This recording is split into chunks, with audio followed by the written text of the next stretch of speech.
when did you first realize leadership was your calling? Humble leaders never admit they're good, but let's pretend that you're not afraid of that. But when was the first time where you're like, oh, you know what? Leading people and supporting people is amazing. I would say that it probably was about maybe 10 years ago, maybe just before. I was in recruitment and not necessarily in a leadership role, but I guess taking on some leadership responsibilities. I think it's super important to be able to do that and not necessarily have the title, but take on some of the accountability and be able to adapt.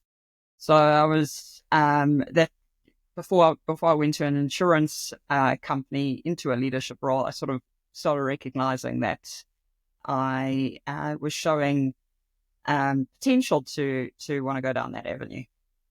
And then I went into the insurance industry and started leading teams.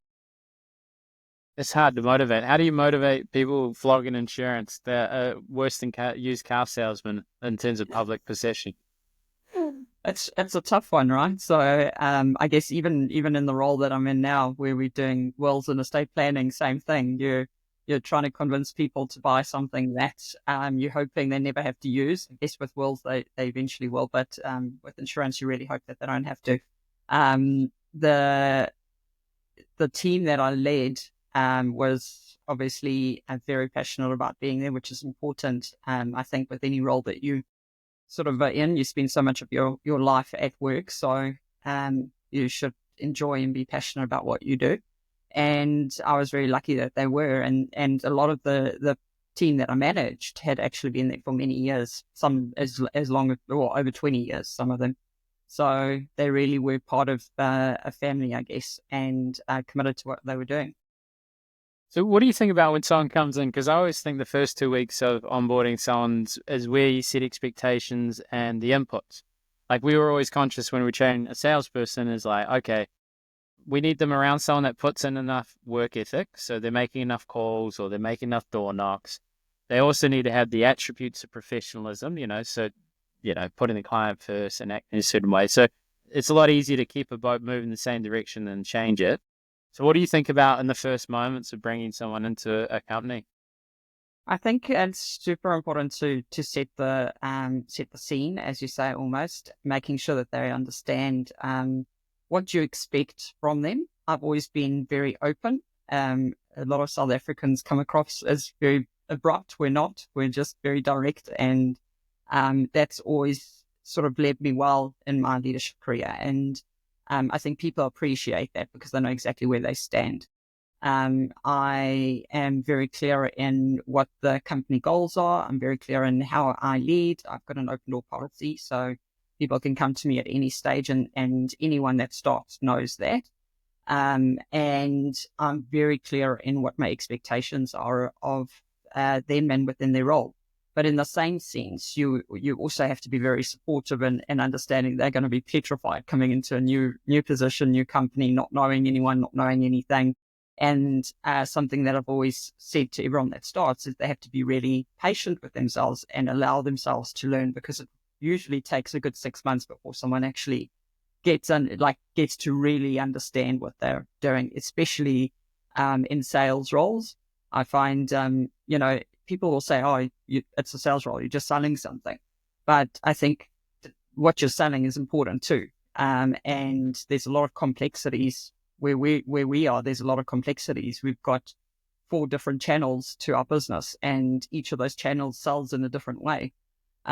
So it's about taking the time to learn and taking the time to be patient with yourself and understanding that it is a learning phase that you're going through, and it will sort of, penny will drop. And I always find it's around the 6 month mark. 6 months, that's like a commitment, eh? How do you determine when to give up on a salesperson? You know what I mean? Like some people aren't as built for it, and then you got to make that call.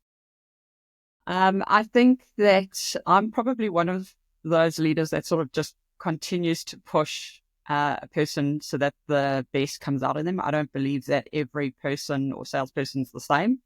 And if you had to meet my sales team, you would actually laugh because we don't refer to ourselves as sales team. We're relationship builders. I turn it around from being about getting a sale, because that's not what it's about. It's about building relationships. We're all very passionate about what we do. And I believe that your sale will come if that passion does show through. And it's about them figuring out what strengths they've got and what weaknesses they've got, and being able to build on that. And as a team, cover each other, because when one person's weak, the next person may be strong, and vice versa. And do you think, like, have you ever had to fire someone? I'm just going to move someone here now, because then now there's no humans behind us, just a nice sunshine backdrop. So, have you ever had that tough chat? Because you keep pushing, you don't give up. Do they self-select? Do they get rid of Yeah. themselves? Or Yeah, I try to get them to realize it themselves. As a leader, you'll go through different experiences, I guess.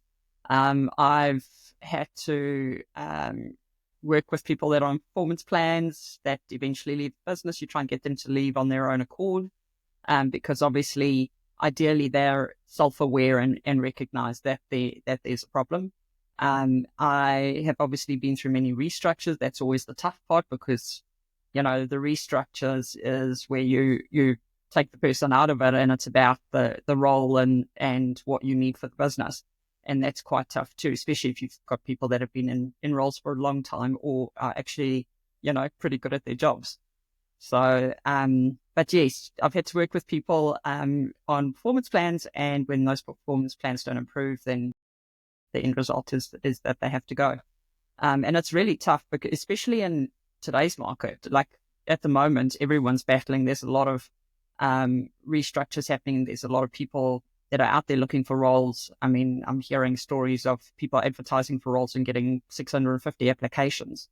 And so the market's really tough. And so sometimes when you have to make those decisions in a tough market, that really does eat away at you, because at the end of the day, you're human too. And so, but it's about having that courage and knowing that what you're doing is right. As long as you can say that you have actually done everything you could to help them improve, and they haven't sort of improved, then there's not much more you can do. makes sense. It's like, if you put in enough, it's sort of, you're paying off your conscience. You know what I mean? If you do enough, you try hard enough. So what does it actually look like? So you recognize first, how do you recognize if someone's either not good for the culture or not performing? And then what's the next steps you sort of go through with that? So it's really making sure that you've got clear performance metrics in place. That's obviously your number one way of measuring performance. And both you and them need to have regular meetings to measure that performance, and regular check-ins to make sure that they're on track. You need to make sure that you are having those conversations and not avoiding them. So it means that one week they could be doing really well, and you're covering off the things they're doing well, but then also recognizing the things they're not. So recording those is obviously really, really important, so that you've always got an opportunity to go back and go, we've spoken about this before. We've spoken about this the last 3 times we've called up, that type of thing. I do believe it has to be very clear communication, that you have to be very honest with the persons, making sure that you're not sort of making things sound all great and then suddenly turning around and going, it's not working, sorry, goodbye. There's a process, obviously, that you have to go through around when you are performance managing someone, and that process needs to be followed. And so, yeah, that's key. And that obviously allows your business to be placed at less risk. Well, what are the metrics you track? I'm sort of getting used to that. I used to be that airy-fairy sales trainer, just go on vibe. But like now I'm learning about metrics, and you got to have the shop rate, you got to have the offer rate, you got to have the conversion rate. And what do you sort of think about in terms of those metrics? Like, what do you track? Yeah, it's quite interesting. So we've recently just become more of a SaaS business. And so our metrics have sort of quite changed, and we started measuring more like a SaaS. So obviously our number one goal is the sales and the conversions, but it's really tracking those leads, tracking through the proposal contracts, all of that. And then obviously revenue is our number one goal. So as a business, we have to measure revenue, but we're also measuring I guess in the past, we just measure the revenue as a one-off cost because we used to charge in that way. We've become more of a subscription model, and that enables us to create that recurring revenue. And so for us, we've got measurements around what percentage of our business is recurring revenue and what percentage of our business is on a subscription versus a one-off cost, things like that. So we measure all of those types of things, but down to, and that's as a business, and each of my team members has a business target, or we have a wider business target, and then each of my team have their own measurements in place to relating to their role. And that is dependent on basically what they do. So the sales team is very much around revenue, sales, so the good old, same old measurements. And making sure that they're having the conversations, and that's measured weekly for that. And with an overall monthly target, because obviously some weeks will be down and up. And then we've got other roles, for example, our admin or accounts manager, our contracts manager. She does all the contracts, she does all the drafting of wills, things like that. She's got other measurements in place, so around customer experience and customer service. Yeah, I always think that's a failing. It's like not linking everyone's role to the betterment of the business. It's like if an administrator, let's say if you tracked it well enough, if you know that they respond to an inquiry within 2 minutes, they don't have to resolve it, but they respond within 2 minutes, that increases the lifetime value of your client by, 1.5. And then you can tie their remuneration into that. So how do you think about in terms of incentives?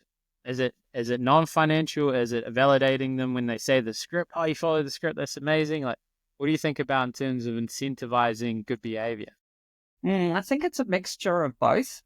I think it's really important to recognize the smaller things of, you did that really well, or you answered that email really well, or you did, I heard you speaking to that customer. Those things are important. But in the same sense, it's also important to recognize when they're doing the much larger things, like, awesome, you won that big contract. Or, I had a conversation recently with one of our admin team going, your role also contributes to revenue, even though you think you're not bringing in revenue.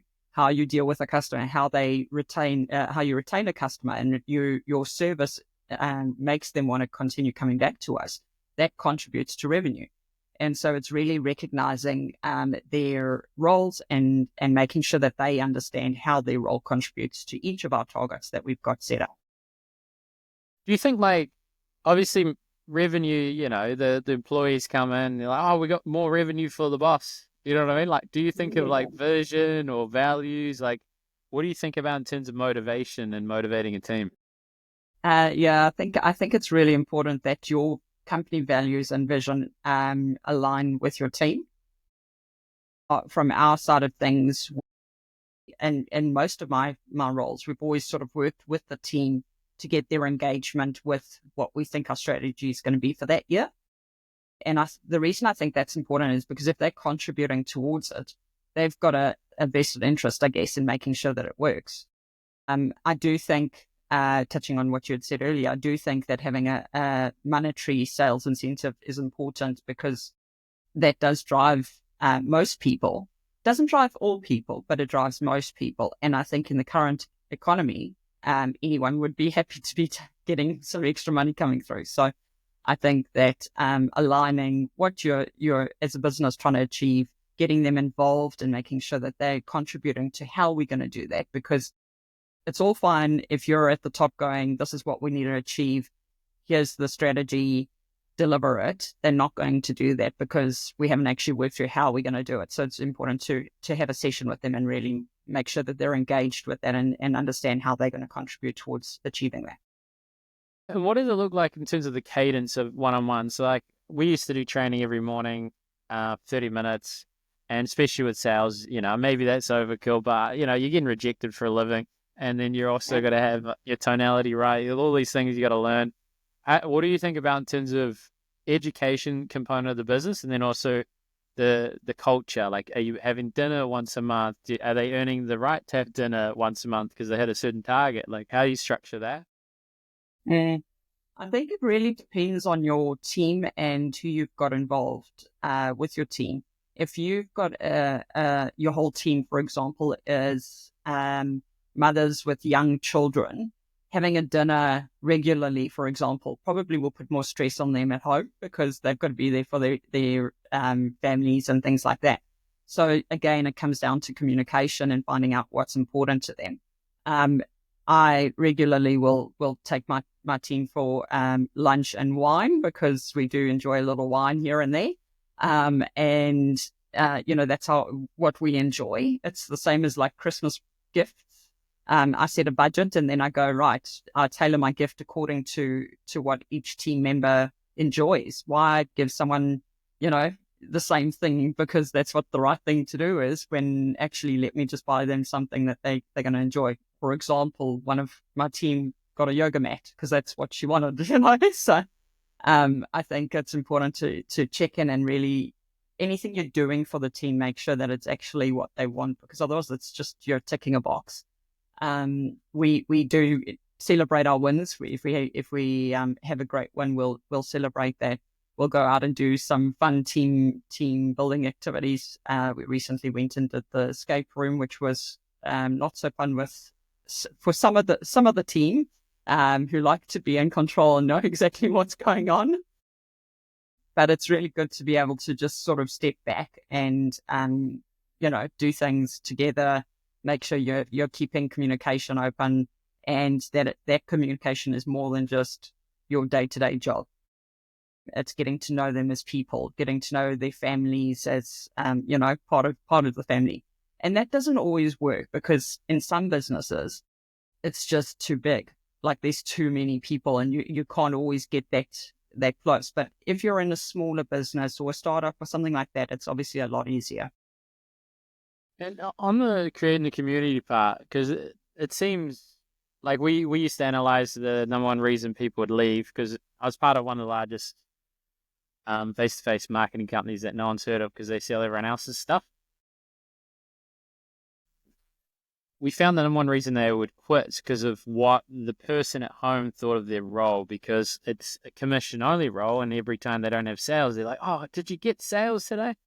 So what do you think about in terms of what leads to a person staying? Is it the community of the group? Is it getting the family involved? Is it supportive? Is it every time you catch up with them, you're focused on caring and supporting them? What do you sort of attribute to, I guess, keeping staff? I think again comes down to what's important to them. To my team, it's the ability to have flexibility. It's the ability of us giving back in ways that are not necessarily monetary.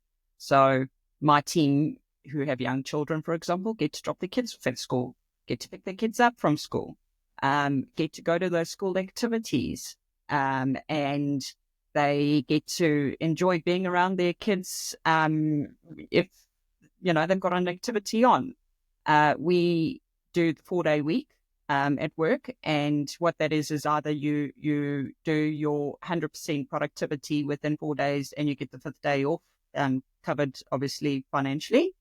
And I find that a lot of the team, if they're taking that day, will go and do things like their laundry or clean the house, so that on the weekend when they've got their family around, they don't need to do all of those tasks because they actually have been able to give this time back. Or they go and, get some of the shopping they needed to do done, groceries or whatever it may be. What we do find is that some of them prefer, instead of doing the 4-day week in that way, that they'd rather have the flexibility throughout the week. And so what that means is if they need to pop off down to the doctor during the day, that's fine. If they need to go down to, a parent-teacher meeting, they can pop off and do that. But to be able to do that, we've got clear targets in place, and they need to be able to deliver every week to what they need to be doing. The team culture is really important to have a successful team. And it's important for you as a leader to be able to build that by getting people around you that you trust, getting people around you that you are comfortable delegating tasks to, that are going to deliver what you need to deliver, because you're giving them things in a different way. Makes sense. I mean, I was going to put, I was curious about that 4-day work week because me, I mean, there's nothing more fun than working. So I'm like, what? Like, why do I have to limit me to I want to come and sit 5.5. But then, but I do also agree, like, okay, well, I'm complacent and efficient. I want to go to the beach and I don't want Yeah, to just go beg the boss for permission. yeah. What have you found with the 4-day work week? What made you change to it? Like, was it a hard transition? What's sort of been the pros and cons of it? Yeah, it's been an interesting one. So the reason we're doing it is because the owner of Footprint, who which is the company that I work for, is the person who created the 4-day week, so Andrew Barnes. And so it makes sense that we embrace that, and it has been really good for the team. So we've seen engagement lift, we've seen retention lift, so Mm. staff wanting to stay. We have seen the feeling of burnout and stress reduce. So all of those things are obviously positive reasons for us to do this and to continue doing it. I guess what has been hard is that actually the team that I've got are all really committed workers and feel that they probably could be achieving a lot more if they're there on that day. So some of them don't always take off the full day, actually most of them. And so it comes down to that flexibility and trust that I know that they are doing what needs to be done for them. They also do need to, though, recognize that, the self-care is a priority and that they need to be able to look after themselves to be able to be good at work. And so, taking that time is important. How do you balance, like, because my dream is just to have a company where people, come in on their terms. They don't have to, write a letter to me, please, sir, can I have my 2 weeks off? But I don't know how that works from a legal standpoint. I know I got to give them annual leave. I'm just happy to pay them every day, whether they're working or not. But that's a bit I think naive. I think you get lots of people wanting to work for you. Yeah, I mean, yeah, when I talk about film video, they're like, oh, can I work for you? Like, not yet, mate, not yet. But like, so those flexible people, how do you manage that from an administrative standpoint? Like, are you tracking the days they're off? Do you give them annual leave regardless? How does that sort of work? So from an annual leave perspective, that's still the normal annual leave. Like there's obviously the laws around that, and that's how it is.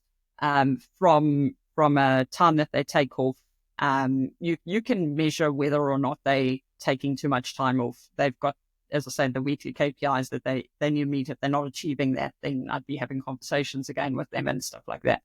Um, the idea is that you need to be able to build a team around you that you trust. I've noticed a lot of, I've been reading in the media quite a lot about how companies are telling people to come back into the office some 5 days a week. Some have been working at home full time. They're having to come back in 3 days a week. I think it was Spotify that I saw that said, we trust our staff. We're not getting them to come back into the office. And that really resonated with me because to me, it has to be trust.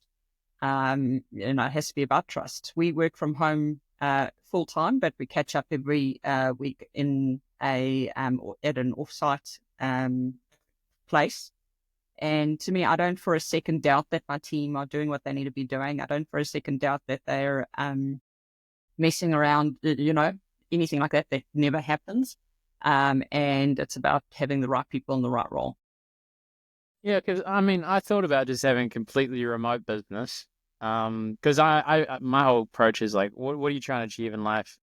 Will our vision enable you to achieve what you want? And then I just obsess over like, okay, like for example, we just got a new guy on, and I was just like, what do you want? He's like, I want to be a better communicator. I was like, well, fucking let's dictate that by the state. Um, so it's tricky. It's like, what about the community aspect? So you're sitting on a screen, you feel a bit lonely, but then only one person comes in the office because everyone else does, and then you're sitting in the empty office. Like, how do you make sure that us being social animals don't sort of disconnect from working remote? Yeah, so I think it is. It's about being able to speak up if you're feeling that way, and like if you're feeling as though you need people around you. And I've managed people before that have needed to be around other people and have actually battled with being remote. a lot of people through COVID battled with being at home and being remote. It's about making sure that you're getting out, going down to the coffee shop. I encourage my team all the time to go down to the coffee shop if they need to. You interact with people there. We obviously get out and see advisors and employers and things like that. So we do get out and about. And with us meeting as a team, it's non-negotiable. The whole team comes in on that day. So it's the time that we all come together, and that's a lot of the time where we'll catch up of, well, how's the family doing? How the kids doing? Whatever it may be. So I do feel like it's really important to be able to connect. But we do daily check-ins in the mornings, and just a quick check-in around what people got on the go, any support needed, things like that. And on a Monday, we always start our team meetings with what did you get up to on the weekend? So we're still trying to keep it that there's that personal interaction and stuff like that. Yeah, I'd be curious on the meeting front, because it's hard not to just do inefficient meetings, but then you want community, so you don't want to just skip, how was your day? Let's jump into it. Like, what do you think about structuring meetings so they're productive and also, fun?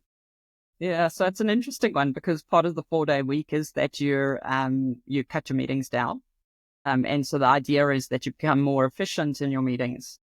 So I guess you have to question how often you really need an hour's meeting. Could you do it in half an hour or in 45 minutes? And so that's really the challenge.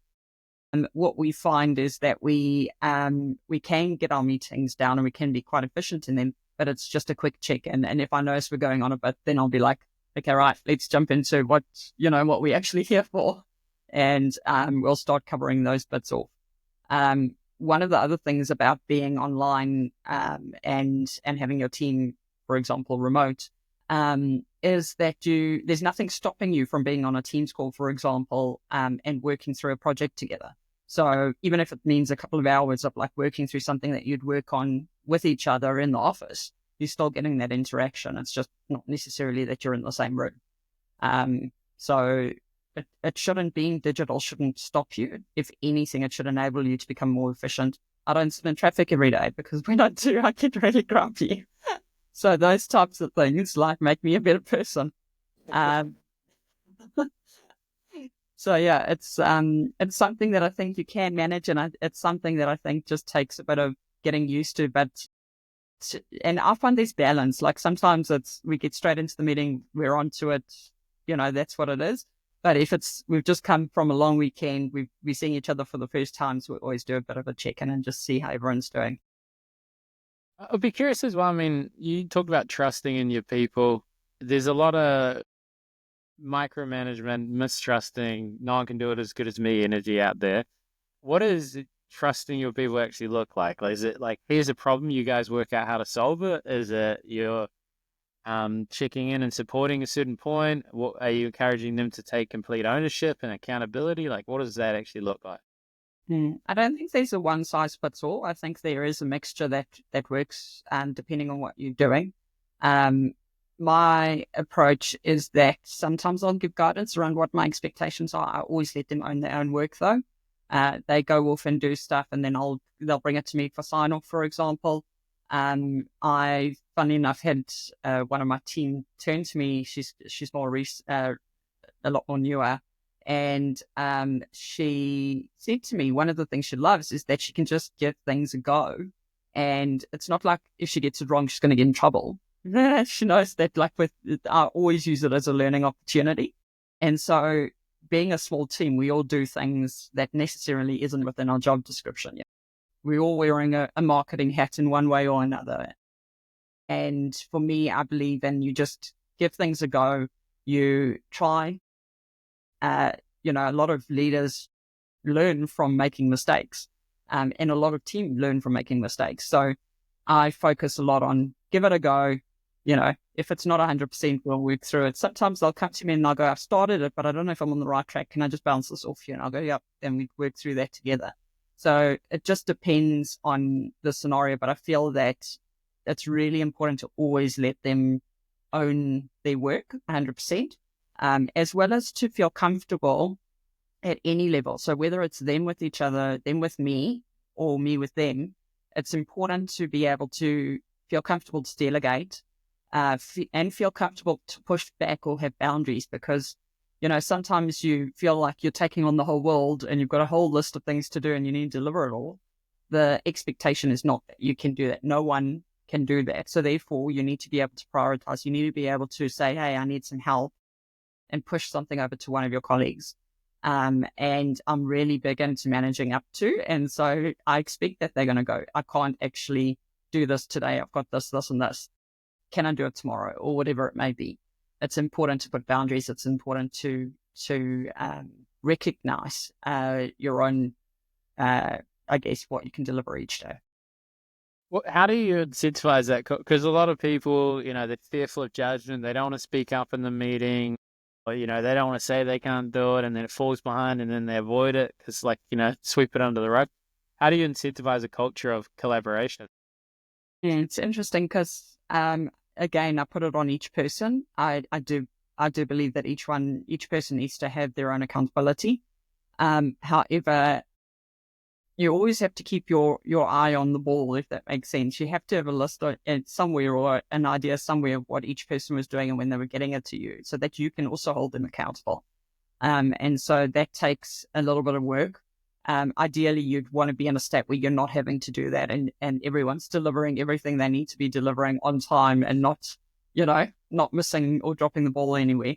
So, it's about you managing your team, making sure that each person knows what they're doing, having systems in place, and ways of managing that in place. So we use an online tool that we load all of our work type into, and we schedule it and do sprint planning.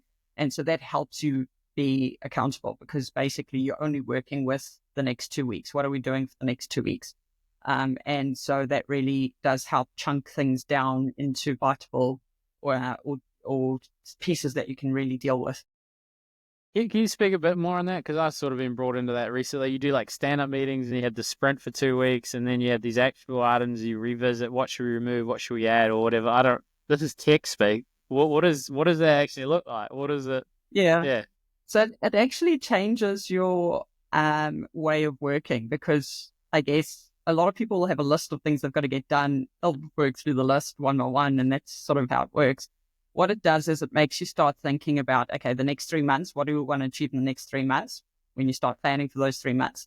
And then you break it down into what sprint is going to go into. You decide, okay, we're only going to deal with the next 2 weeks. What are we going to achieve in the next 2 weeks? And you create tickets, bite-sized tickets that you're able to work on that covers the next 2 weeks. Doesn't mean that something new can't come in and take place of that. There might be something that is critical and comes in and needs to take place of something else that's already there. What you do is you just bring that piece of work in and take another piece of work out, because you can't, again, achieve everything all at once. So it really makes you recognize the workload you have, break it down into bite-sized pieces that you can actually work through. And then at the end of it, you end up doing a review of what went well, what didn't go well. And it changes your way of working, because I guess it makes you finish a whole task. I think a lot of people can start something and not sort of finish it. But if you're being held accountable because you've got your tasks in there that everyone, the whole team's looking at, you're able to then make sure that you're delivering to them. And with the tools that you looked at and tried, did you build the tool? Because I don't know which a good tool is and cost it, or do you not want to plug it? What tools do you guys use? I don't mind. No, we have worked through a few different ones. At the moment, we're using Jira, and it's only just because we were using it with our IT team. So for us, it works. We're a really small team, so I think it really depends on the size of your team and the size of your business. For us, most tools will work because we're very small. But yeah, it was working for us because we've got an external IT team that we were able to communicate and do the same sort of thing with. So we do this exact same thing with them. We do sprint planning with them and have two-week stints of what they need to deliver in the next 2 weeks. And that really works well with us when we've got an external team. So we actually outsource almost, we only have our operations internally. Everything else is outsourced, which also adds a different dynamic in managing stuff.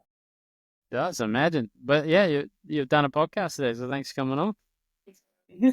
No problem.